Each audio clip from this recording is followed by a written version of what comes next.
Good afternoon. I'm here with Illinois National Guard Brigadier General Richard Neely, Illinois State Police Lieutenant Colonel David Byrd, and Illinois State Police Lieutenant Colonel Margaret McGreal to provide an update on our state support for communities across Illinois. Yesterday into today, 375 members of the Illinois National Guard joined local law enforcement in Chicago to assist with street closures.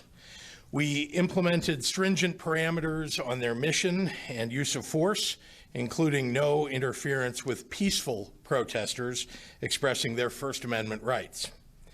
Since that deployment, we have received additional reports of escalating situations and requests for assistance from communities around the state. We have now called up an additional 250 members of the Illinois National Guard to be ready to assist other cities across the state that have faced a surge of destructive action, notably looting, over the last 24 hours. Again, our role is to support the response led by local law enforcement and municipalities. We are working with local leaders and law enforcement to meet their requests for assistance to the greatest extent possible. An additional 300 Illinois State Police troopers are also coming online today into tonight to help keep our communities outside Chicago safe, with a focus on preventative measures and supporting local law enforcement where departments are running thin. The State Emergency Operations Center in Springfield is monitoring requests from local governments and around the state. Individuals from Illinois Emergency Management Agency and various mutual aid networks are on standby to assist. Illinois State Police Director Brendan Kelly will provide a live update from the Blue Room at the Capitol in Springfield at 5:30 p.m. today with more details on our statewide response. To bolster this response and give us greater flexibility, I have today issued a disaster proclamation for Cook, Champaign, DuPage, Kane, Kendall, Madison, Macon, Sangamon, and Will counties to coordinate state agencies and resources as we work to assist local governments with their disaster response and recovery operations. It is difficult to put into words the damage that has happened to our communities over the weekend, because there are small businesses and lives and jobs and public property to think of. A difficult second rebuilding to ask of people on top of the pandemic-induced economic strife that we're living in. 40 million people are unemployed in this country. In time, property can be rebuilt, but the pain will fall disproportionately on the backs of our small business owners, our working families, and our communities of color, and it has to stop. We have to take care of our people. And for that reason, we will continue to flexibly deploy Illinois State Police and the National Guard strategically as we work with the dual purpose of protecting Illinoisans as well as the First Amendment rights of peaceful protesters. I know there are people in this country, including some elected officials, who will point to the looting we've seen in Chicago and across Illinois and use it to dismiss the pain and anguish and sorrow of the moment. Let me be clear. We cannot allow those who have taken advantage of this moment to loot and smash, to also steal the voices of those expressing a need for real, meaningful change. That will not be our story here in Illinois, because this anger doesn't come out of nowhere. It's born of decades and centuries of systemic racism and injustice. The White House might fan the flames, but the fear that of what happened to George Floyd could happen to you or to your son or daughter is woven deeply into the fabric of what it means to be Black in America. And that's what all of us have to recognize. That's where our work begins. And with that, I'd like to turn it over to Brigadier General Richard Neely for some remarks. General. Thank you, Governor. Good afternoon. It is a somber day as the National Guard gets called forward again for additional support. As I've spoken with the Governor many times, this is the mission that we as the National Guard is most distasteful, is where we have to come in and support law enforcement, ensuring the security of our communities and our state. But that is our call. When the state asks for us, we come forward. And yesterday, we had 375, between yesterday and today, we had 375 guardsmen of the 33rd MP Battalion report to Chicago to support both Illinois State Police and Chicago City Police Department by the request of the mayor and the governor to provide that cordon around the city to downtown area, again, supporting those peaceful protesters and ensuring control of the downtown area. As I stated yesterday, each time the National Guard's called forward, these guardsmen step out of their civilian lives. They get a call, as they did yesterday at 5 in the morning, telling them to report. They pack a bag, they tell their families goodbye, and they put their uniform on and they lace their boots up really tight, knowing that they're leaving for a period of time to respond across the state, much like they have during the COVID-19 response.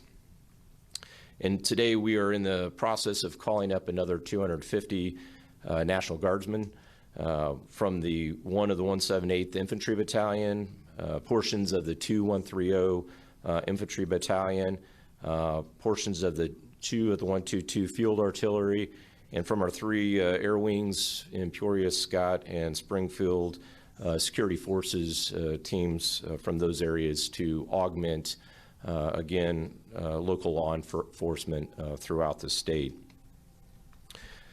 2 of those units, the 1 of the 178 Infantry Battalion and the 2 of the 130, should sound very familiar, as these units, one just had a majority of that unit deploy overseas to Afghanistan, and the other just recently returned. The 1 of the 178 Infantry Battalion here in the Chicagoland area has a proud heritage and lineage back to the 8th Regiment, back being the first African-American battalion in the military. And it's that unit that will respond to its local area, to its neighbors, to keep the peace in our community. Again, we'll continue to support local law enforcement. Illinois State Police will continue to plan along with each of the emergency managers across the state and the local communities and mayors to support a response to this civil disturbance that's currently ongoing. And I'd echo the governor's call for peace. Peace across our state as each of our communities continue to try to rebuild from COVID-19 and now are dealing with this particular situation. So with that, I'll be followed by Lieutenant Colonel Byrd with the State Police. Thank you.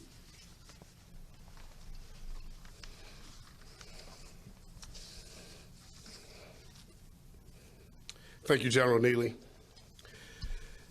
Good afternoon. I'm Lieutenant Colonel David Byrd, Assistant Deputy Director of the Illinois State Police. The actions that contribute to the death of Mr. George Floyd is against the values of integrity, service, and pride that the men and the women of the Illinois State Police hold so dearly. On a personal note, I would like to say that as a black man, that the tragic death and total disregard for life in regard to Mr. George Floyd has hurt me extremely. As a law enforcement officer, I am ashamed that this type of lawful act that occurred on that day towards Mr. George Floyd by one of a law enforcement officer a profession that I hold dearly, has also hurt me extremely.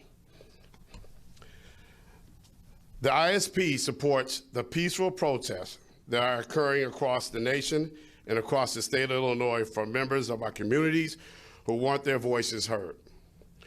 We're also committed to protecting the fundamental rights of life and property. Over the course of the past few days, the ISP has been working in conjunction with the Chicago Police Department, Illinois Law Enforcement Alarm System, ILEAS, the Illinois National Guard, and the Illinois Department of Transportation, IDOT, to ensure that the safety of the public is a first priority. Over the weekend and into today, the ISP has proudly assisted our various law enforcement partners across the state who also share our mission of public safety, including the Chicago Police Department, Aurora Police Department, Downers Grove Police Department, Oak Lawn Police Department, North Riverside Police Department, Evergreen Park Police Department, Joliet Police Department, Calumet City, Lansing Police Department, Rochelle Police Department, Rockford Police Department, Freeport Police Department, Champaign Police Department, Carbondale Police Department, and a host of other local police departments. We remain committed to ensuring the lives and the rights of Illinoisans are protected, and due to this, the ISP will be bringing in additional officers from outside the ISP divisions of patrol from our various other divisions, including Division of Justice Services, Division of Criminal Investigation, Division of Forensic Services, and the Division of Internal Investigation, to name a few, to support this mission. I would like to thank our troopers across the state for their hard work, their willingness to help, and for the professionalism that they displayed not only over the weekend, but each time they put on their uniforms. I would like to end by urging the public across this great state to express their voice in a peaceful, nonviolent manner. We are listening. Right now, I want to bring Governor Pritzker back to the podium for questions. Thank you very much, Governor. Happy to take any questions from members of the media. Governor, good afternoon.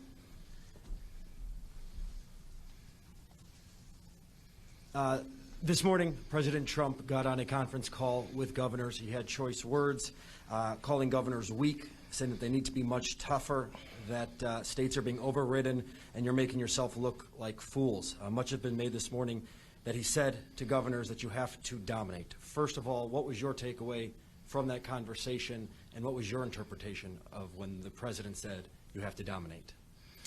Well, you heard my reaction. The truth is that the president has fanned the flames instead of bringing peace and calm.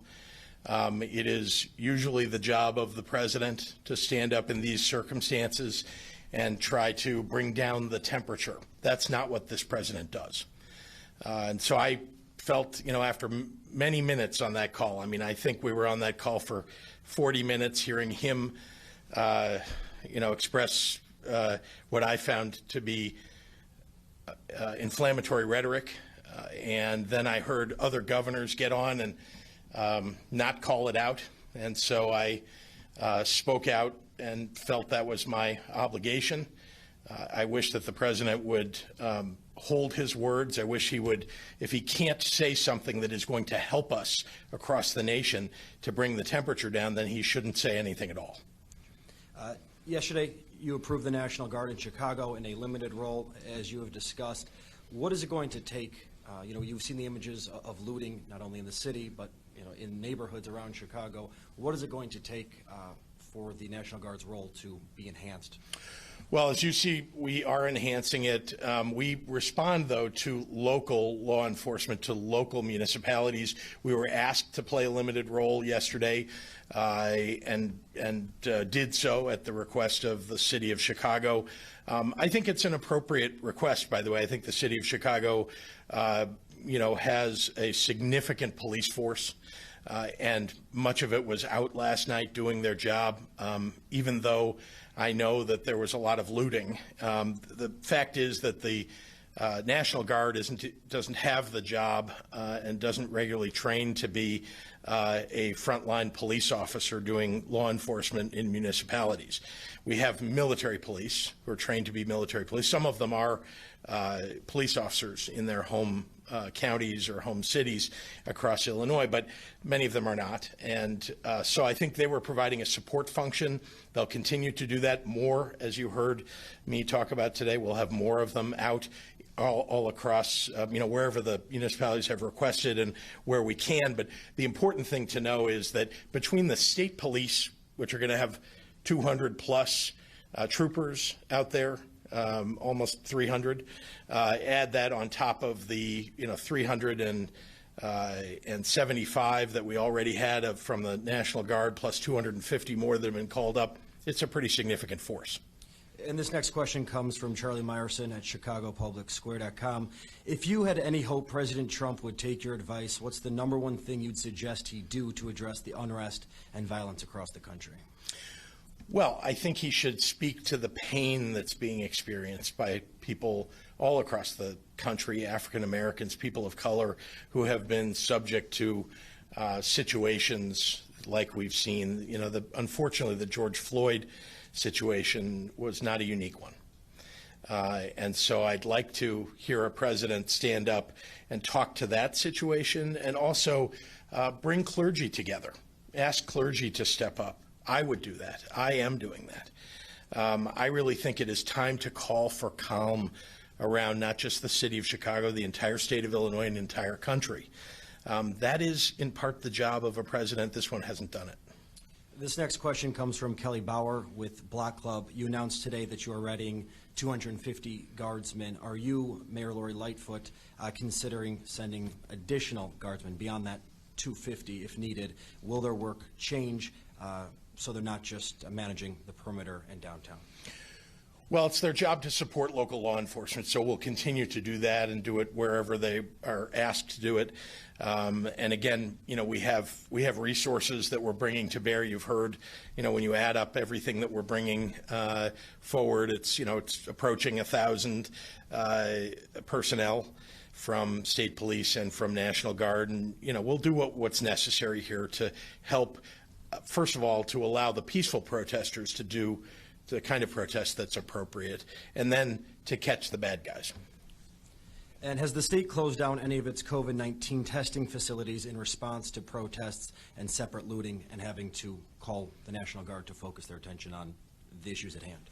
Yes, it's one of the unfortunate consequences of what's happened is we can't have guardsmen out there unprotected providing the testing while, we can't have police out there protecting the guardsmen who are out there trying to protect the public. I mean, it's impossible at the moment. So temporarily, the Guard, which has done an unbelievably great job, let me just be clear, we would not have the kind of testing numbers that we have across the state if the Guard wasn't manning these posts. But unfortunately, this situation has forced us to shut down some of those temporarily. Do you have a number on how many have been shut down as a result? I don't, but I could provide that to you. My press secretary will do that. Greg Bishop from thecentersquare.com. What advice would you have for small business owners who are seeing images of looting and rioting? How can you assure them that the state is doing everything that it can to protect private property? Well, we are and will do everything that we can to protect private property. That's you see here some of the bravest individuals, representing the bravest individuals in the state, and they are out there protecting private property, public property, and lives. So we'll continue to deploy as needed. These things have popped up overnight. Unexpectedly in some other areas outside of the city of Chicago, and then outside of even the center of the city of Chicago. And so we're being responsive as municipalities have asked us to step in. But it's not our job to go in and take over for local law enforcement. Our job is to go help them deliver their mission locally. Some have questioned, though, after seeing images yesterday on the south, on the west side, that where at times there were stretches where there was no presence of local law enforcement, and are calling into question, is everything being done possible?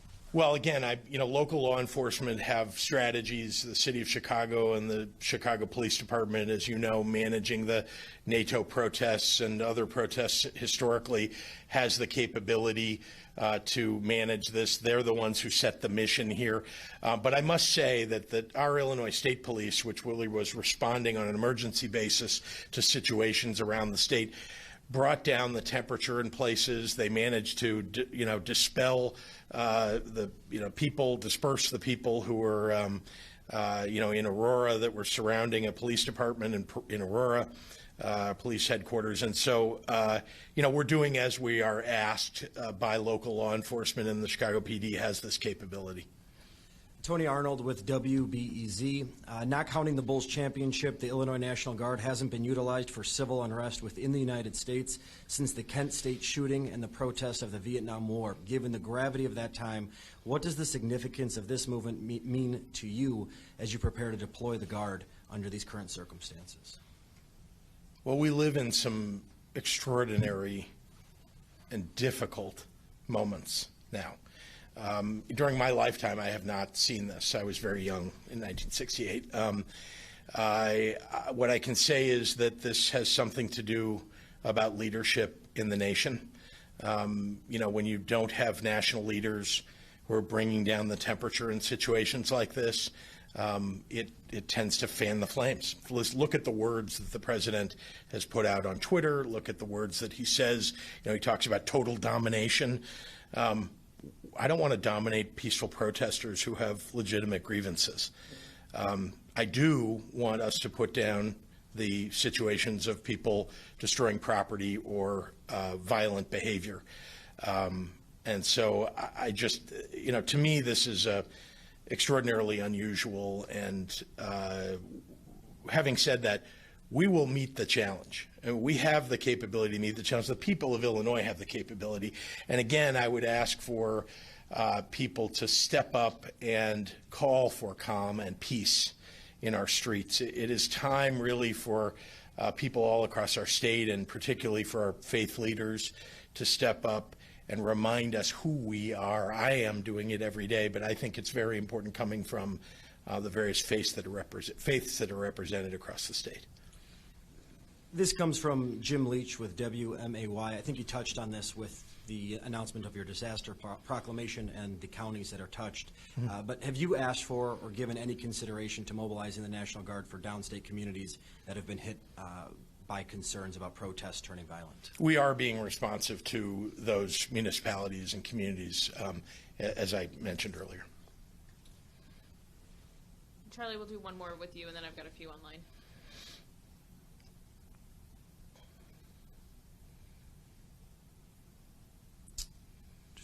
And the Tribune asking, again, I do believe you have touched it, but several Chicago aldermen, they're calling for 3,000 members of the National Guard to be deployed to the south and west sides of Chicago because of all of the looting in those areas. They've been critical that the Guard has been used to help secure downtown, but not the city's neighborhoods. What is your reaction to the widespread looting on the south and west sides and this request for additional members of the Guard to specifically target those areas? The looting on the south and west sides and really all over the city, not to mention the state, is abhorrent. It is certainly the obligation, that we all have to keep our communities safe. And what I would say is that it's the mission that gets set by local law enforcement that is being followed. We're providing support services, which is the appropriate thing to do. And state police have been stepping up on the front lines because they have the kind of training that's necessary to be right there on the front lines, making arrests, for example. And so you've seen we're deploying state police, significant numbers of state police, and deploying significant numbers of guardsmen and women. Thank you. Jake Griffin at the Daily Herald. Some child care facilities were set to reopen until 11th hour guidelines from DCFS requiring stricter staffing than in phase 2 and forced them to remain closed. Why did the state enact stricter child care guidelines, and are you opening to re-examining these? We always want to make sure that we're providing child care, especially for everybody that's going back to work. And so we're open to considering changes in those guidelines. But I would point out that, what we're trying to do here is to manage the challenge of keeping everybody safe, and particularly the children, these very young children. And you know that there have been connections between coronavirus and a disease that now seems to infect children. And so we're trying to, do our best to manage small groups, but within larger contexts of opening those larger child care centers. Dave Dahl at WTAX. Governor, how does it help Illinois for you to call out the president as you did today? Well, I think there are two things. One is I think we have to express our values. I think what I said is an expression of the values of the people of the state of Illinois. That inflaming, the kind of violence, and looting by simply calling for utter dominance of everybody, including the peaceful demonstrators, that's just one example.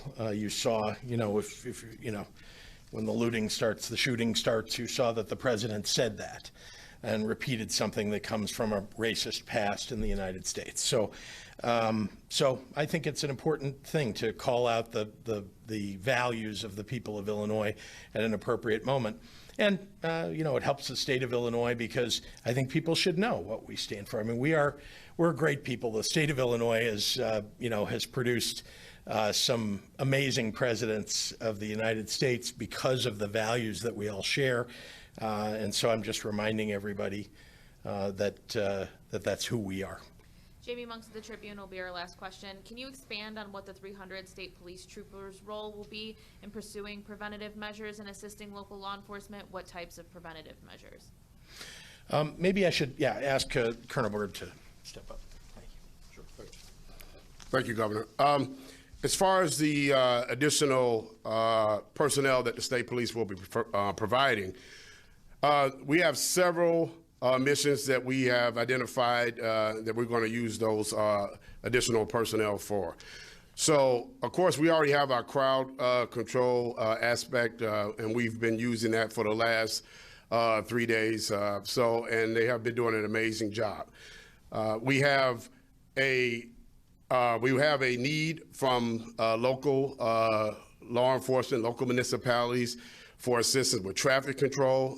They are requesting us for those type of details. We also are going to be using our officers to do just some of the calls for service that we have right now within the city. We have been inundated with calls of service, so those extra personnel will help us there. There are investigative components that we're going to be using our additional officers for as well.